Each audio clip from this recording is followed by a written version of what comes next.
Corona positive से negative होना जिंदगी की एक बड़ी जंग जीतने जैसा है, लेकिन इस जीत के जश्न में लापरवाह होना बेहद खतरनाक हो सकता है, क्योंकि कोरोना के बाद होने वाली परेशानियों की लिस्ट लंबी भी होती जा रही है और खतरनाक भी। कोरोना के बाद दो ऐसे खतरनाक साइड इफेक्ट सामने आ रहे हैं जिसने हर किसी की नींद उड़ा दी है। पहला म्यूकरमाइकोसिस यानी ब्लैक फंगस और दूसरा खून की क्लॉटिंग। ये बीमारियां कोरोना से ठीक हो चुके लोगों को भी चपेट में ले रही हैं। इस नई मुसीबत का सामना कैसे करना है, जानने के लिए हमारी एक खास रिपोर्ट देखिए।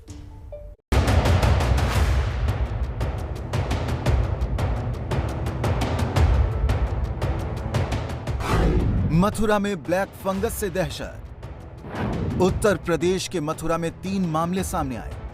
आंखों में दिक्कत आने के बाद पता चला कि यह है खतरनाक ब्लैक फंगस।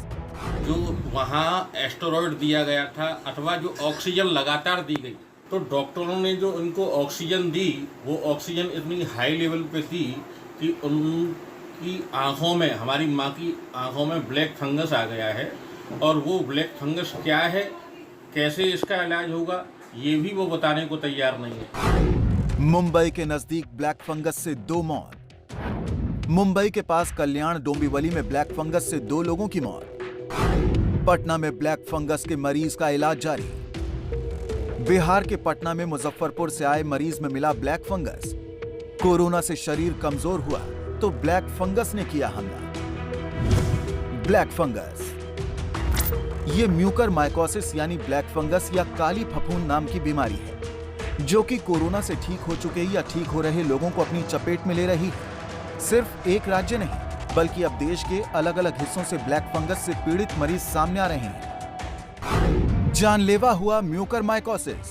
अकेले महाराष्ट्र में ब्लैक फंगस से 2000 केस सामने आए हैं। गुजरात में करीब 100 केस सामने आ चुके हैं। उत्तर प्रदेश में अब तक 73 केस सामने आ चुके हैं। एमपी में करीब 50 केस सामने आ चुके हैं। तेलंगाना में भी करीब 70 केस सामने आ चुके हैं। देश के दूसरे हिस्सों से भी ब्लैक फंगस मिल रहे हैं। सरकारों को इस बीमारी को गंभीरता से लेने की चेतावनी दी जा रही है।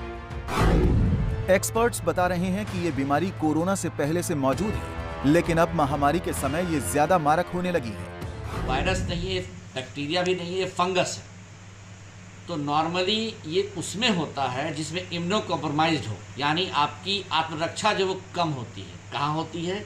जहाँ लोग डायबिटीज़ से पीड़ित हों, ब्लड प्रेशर से पीड़ित हों, किडनी की बीमारी से पीड़ित हों, ट्यूबरक्लोसिस की बीमारी हो। ऐसी बीमारियां जो इस कोरोना के साथ में मरीज के साथ है, उसमें इम्यूनो कॉम्प्रोमाइज्ड हो जाता है। या HIV हो, हेपेटाइटिस C हो, ये सारी बीमारियां जो है इम्यूनो कॉम्प्रोमाइज करता है। जिसकी शक्ति पहले से ही नहीं हो, वैसे मरीज में ये जो बीमारी है वो हो रहा है। अब जरा ये समझने की कोशिश करते हैं कि म्यूकरमाइकोसिस यानी ब्लैक फंगस है क्या। म्यूकरमाइकोसिस से क्या होता है? म्यूकरमाइकोसिस संक्रमण दरअसल म्यूकर फफूंद के कारण होता है। म्यूकर फफूंद आमतौर पर मिट्टी, पौधों, खाद, सड़े हुए फल और सब्जियों में पनपता है। ये फंगस साइनस, दिमाग और फेफड़ों को प्रभावित करता है। इस संक्रमण से आंखों में सूजन, काले धब्बे दिखने लगते हैं। डायबिटीज के मरीजों या बेहद कमजोर इम्यूनिटी वालों में ये जानलेवा भी हो सकता है। डॉक्टर बता रहे हैं कि इस बीमारी से कई तरह के खतरे हैं। इससे संक्रमित मरीज की आंखों की रोशनी भी जा सकती है और मौत भी हो सकती है। सबसे चौंकाने वाली बात यह है कि म्यूकरमाइकोसिस में मृत्यु दर 50% तक होती है। तो कोरोना से लड़ रहे या कोरोना से उबर चुके दोनों किस्म के मरीजों को बहुत सावधानी की जरूरत है। लेकिन इससे बचाव का तरीका यही है कि सही वक्त पर पहचान हो और जल्दी इलाज शुरू किया जाए।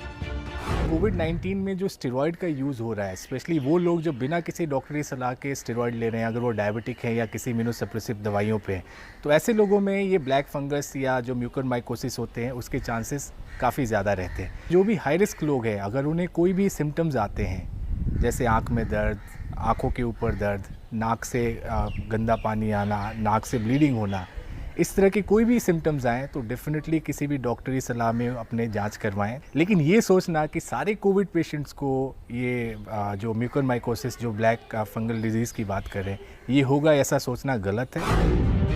वहीं कोरोना मरीजों के लिए ब्लड क्लॉटिंग या खून के धब्बे नई मुसीबत की तरह सामने आए हैं। ग्लोबल स्टडीज में पाया गया कि करीब 14 से 28% रोगियों में खून का थक्का जमा, जिसे डीप वेन थ्रोम्बोसिस कहा जाता है। 2 से 5% रोगियों में आर्टेरियल थ्रोम्बोसिस के मामले भी सामने आए। ये क्लॉटिंग अगर हार्ट में जाती है तो हार्ट अटैक आ जाता है और दिमाग में पहुंचने पर ब्रेन स्ट्रोक। विशेषज्ञों का कहना है कि कोरोना के बाद भी छाती में भारीपन और सांस फूलने जैसी समस्याएं बनी रहें तो डॉक्टर की सलाह पर टेस्ट करना चाहिए। स्पेशली जो काफ़ी जो बीमार मरीज होते हैं जिनमें ऑक्सीजन की ज़रूरत होती है, जो आईसीयूज़ में रहते हैं, ऐसे मरीजों में ये एक समस्या हो सकती है। लेकिन सारे कोविड-19 पेशेंट्स को ब्लड थिनर लेने की ज़रूरत नहीं है, क्योंकि मैक्सिमम लोगों को इसकी कोई आवश्यकता नहीं होती है। तो ये जो ब्लड क्लॉटिंग एक फैक्टर है, लेकिन सभी लोगों के लिए नहीं है। पिछले दिनों सामने आया कि बीमारी के बाद मरीज डायबिटीज के भी शिकार हो गए।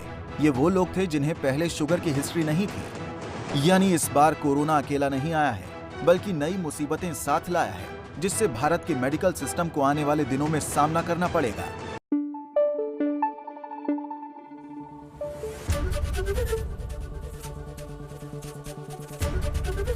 एबीपी न्यूज आपको रखे आगे।